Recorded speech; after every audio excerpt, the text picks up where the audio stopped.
करते हैं, जानते हैं न्यूटन का प्रथम नियम क्या होता है। दोस्तों, न्यूटन ने गैलीलियो की धारणाओं के आधार पर गति के 3 नियम की आधारशिला रखी। गैलीलियो का जड़त्व का नियम उसका आरंभ बिंदु था, जिसको न्यूटन ने गति के प्रथम नियम को दिया। इसे चित्र के माध्यम से समझते हैं। चित्र में एक बॉल है जो कि विरामावस्था में है, जिसका गति का मान v बराबर 0 मीटर पर सेकंड के बराबर है।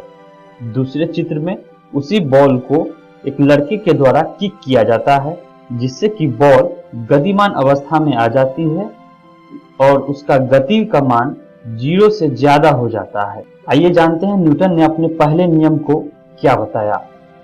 प्रत्येक पिंड तब तक अपनी विरामावस्था में अथवा सरल रेखा में एक समान गति की अवस्था में रहता है, जब तक कोई बाह्य बल उसे अन्यथा व्यवहार के लिए विवश नहीं करता हो। दोस्तों, प्रथम नियम को हम और विस्तार से समझेंगे। जैसा कि हमने देखा कि चित्र में लड़के के द्वारा किक किया हुआ बॉल कुछ दूरी तय करने के बाद रुक जाती है। ऐसा क्यों? ऐसा इसलिए कि बॉल की गति की दिशा के विपरीत दिशा में एक और बल लग रहा है, जिसे हम घर्षण कहते हैं।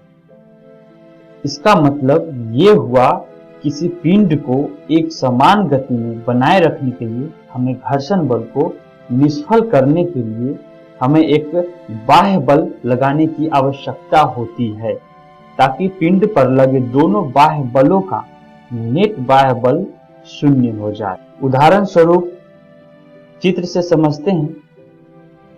मेज पर विराम में रखी पुस्तक तथा एक समान वेग से गतिमान कार, इन दोनों ही प्रकरणों में नेट बाह्य बल 0 है। इसे हम अगर सारांश में समझेंगे तो ऐसे समझेंगे कि यदि कोई वस्तु विराम अवस्था में है और उसका नेट बाह्य बल 0 है, तो वह पिंड विराम अवस्था में ही रहेगा, जैसा कि मेज पर रखी पुस्तक। और गतिशील पिंड निरंतर एक समान वेग से गतिशील ही रहता है, जैसा कि कार।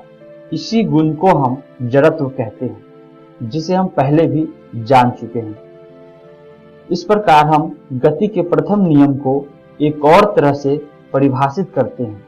यदि किसी पिंड पर लगने वाला नेट बाह्य बल 0 है, तो उसका त्वरण 0 होता है। शून्यतर त्वरण केवल तभी हो सकता है जब पिंड पर कोई नेट बाह्य बल लगता हो। आइए हम अगले विषय की तरफ बढ़ते हैं।